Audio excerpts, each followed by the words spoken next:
የትግራይ ህዝብ የጥይት ድምፅ እንኳ አያስፈልገውም። በቃው በቂ ጥይት ድምፅ ሰምቷል፣ እባካችሁን የሚል ፐብሊክሊ እዚህ ምክር ቤት በተደጋጋሚ በሚስጥርም ለነሱ በሽምግልና ብዙ ጊዜ ሞክሬያለሁ።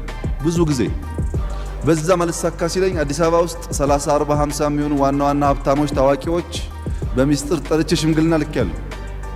ባካችሁ ለምኗቸው፣ እነዚህ ሰዎች ጥፋት ነው፣ ኢትዮጵያ ማሸነፍ አይቻልም፣ ወደ ውጊያ የሚገቡ ከሆነ እናሸንፋቸዋለን፣ እኛ የሚሊሻ ውጊያ እንዋጋም የሚለውን ጭምር ከውጊያው በፊት ሽምግልና ልኬያለሁ። ቲፒኤልኤፍ ዝግጅቱ በሙሉ ውጊያ ነው፣ ዝግጅቱ በሙሉ ሰልፍ ነው፣ ዝግጅቱ በሙሉ መሳሪያ ነው፣ ዝግጅቱ በሙሉ ሽርጥ ነው። እንደምታውቁት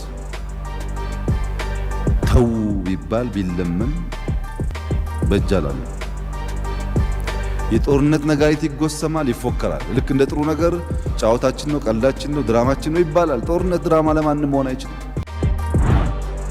በብዙ ሽምግልና ለምነናል። ሽማግሌዎች፣ ሃይማኖት አባቶች፣ ፖለቲከኞች፣ የዛን አካባቢ ባለሀብቶች ለማነጋገር ስከኑ፣ ረጋ በሉ። ጦርነት ከተፈጠረ ይበልጥ ትግራይን ይጎዳል። ጦርነት ለኩሶ በሰላም መኖር አይቻልም፣ አይጠቅምም፣ ሀገር ያፈርሳል። አሁን የሚጮኸው ሁሉ ሀገር ሲፈርስ ምንም አያደርግም። ምክንያቱም ብዙ ሀገራት ፈርሰው አይተናል።